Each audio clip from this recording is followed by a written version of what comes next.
Nahmaduhu wa nusalli wa nusallimu ala rasulihil karim amma ba'du. Hari ini umat telah belajar Al-Quran. Namun Al-Quran belum masuk ke dalam hati yang masih diliputi dengan zulumat, kegelapan, dipenuhi dengan kebesaran makhluk.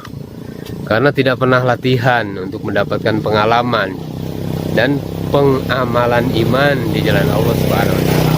Iman hanya diletakkan di kepala, sehingga setiap amal kehilangan ruh sebagai energi kekuatan untuk mengamalkan Al-Quran. Akhirnya meragukan ayat-ayat Al-Quran, dan Al-Quran itu tidak menambah kepada orang-orang yang zalim selain kerugian. Sayyidina Umar radhiyallahu anhu meriwayatkan bahwa Rasulullah SAW bersabda, Allah Subhanahu wa Ta'ala mengangkat derajat kaum melalui kitab ini, Al-Quran, dan dia merendahkan beberapa kaum melalui kitab ini pula. Al-Quran itu merupakan hujah, bukti yang menguntungkan kamu sehingga mengawalmu ke surga, atau hujah yang akan mencelakakanmu sehingga menyeretmu ke dalam neraka.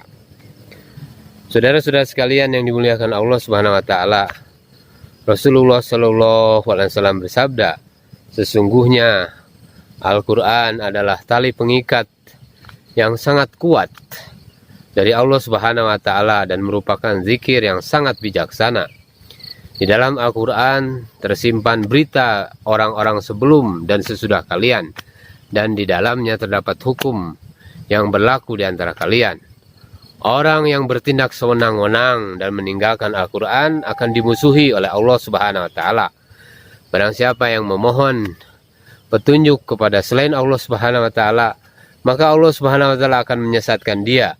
Al-Quran adalah pemisah antara yang hak dan yang batil, dan bukan senda gurau yang tiada habis keajaibannya, dan tidak akan usang walaupun banyak penentangnya.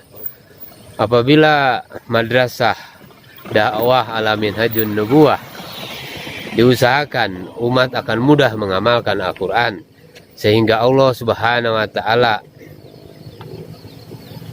akan munculkan kehebatan Islam, akan menampakkan kehebatan Islam. Jika seandainya kami menurunkan Al-Quran ini kepada sebuah gunung, pasti kamu akan melihatnya tunduk terpecah belah disebabkan takut kepada Allah Subhanahu wa Ta'ala.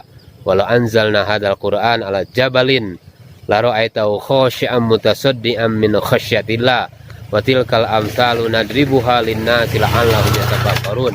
Seseorang tidak akan memahami Al-Quran jika hanya berada dalam suatu keadaan, hanya duduk dalam majelis ilmu atau perpustakaan. Sebab Al-Quran diturunkan dalam berbagai keadaan, suasana, dan tempat.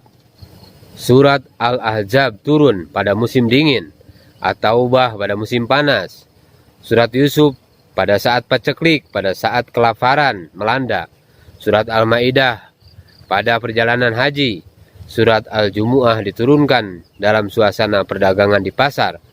Maka untuk memahami kisah-kisah dalam Al-Quran, para sahabat dikondisikan dengan suasana dan keadaan yang sama dengan kondisi yang terjadi pada saat itu.